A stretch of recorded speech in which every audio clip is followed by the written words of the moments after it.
guys, நீங்க இன்னைக்கு பார்க்கிறது ரிஷிகேஷ். சோ இன்னைக்கு எப்படி கோழி பிடிக்கிறோம்னா பார்க்க போறோம். ஃபர்ஸ்ட் ஸ்டேஜ், ஃபர்ஸ்ட் பாயிண்ட் அதோட வாலை பிடிக்கணும். அதோட வாலை பிடிச்சிங்கன்னா ஆட்டம் அப்படியே அந்த ரக்கைய பிடிச்சிங்கன்னா அத்தை ஈஸியா தூக்கிடலாம் நம்ம. பாருங்க, ஒரு கையில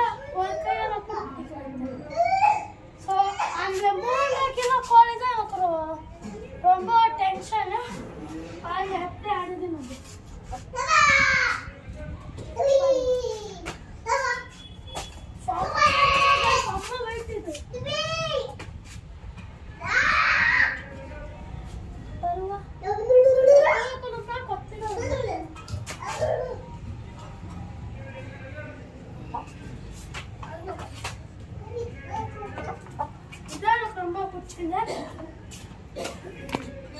So, இந்த கோழியை பிடிக்கணும்னா ஃபர்ஸ்ட் நீங்க சைலண்டா போய் ரக்கியா பிடிக்கணும். என்ன பண்ணுற கோழி பண்ணுற பாருங்க. எக்ஸாம்பிள் காட்டுறேன். இப்படி ரக்கியா வச்சுக்கணும். பார்த்துக்கோங்க.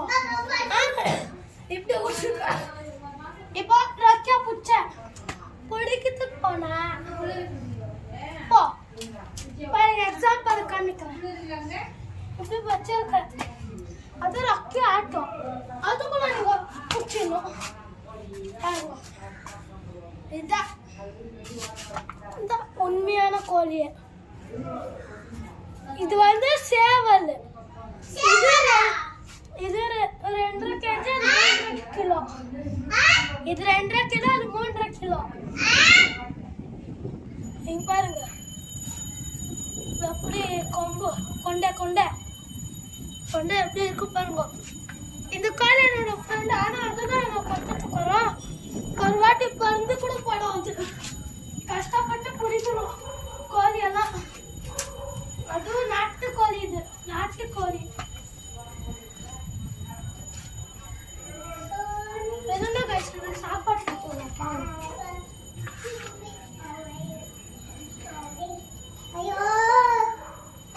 வந்து சாப்பிட்டுக்குவோம்.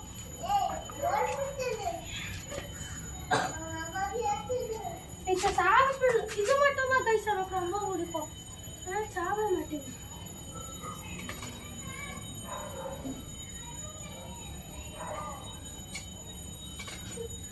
பார்த்தீங்களா கைஸ்?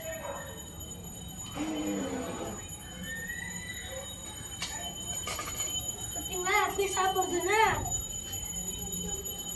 6 மாசமா வளர்த்தது. இது 10 மாசமா வச்சிருந்தது. ஃபர்ஸ்ட் இதான் எடுத்துட்டு வந்தோம். அப்படின்ட்டு தண்ணி இருந்துச்சுன்னு இப்போ எடுத்துன்னு வந்தோம் நாங்கள். அப்புறம் உண்மையான ரகசியமே கோழிக்கு கீழே பிடிச்சின்னு உடனே வந்தோம். அதுக்கு நட்பு, அதுக்கு சாப்பாடு. பார்த்தீங்களா?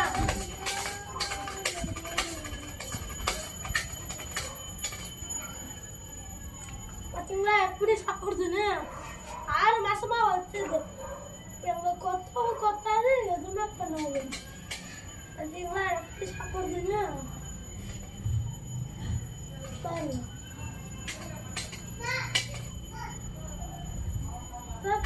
சாப்பிடு. நீங்க சாப்பிடு.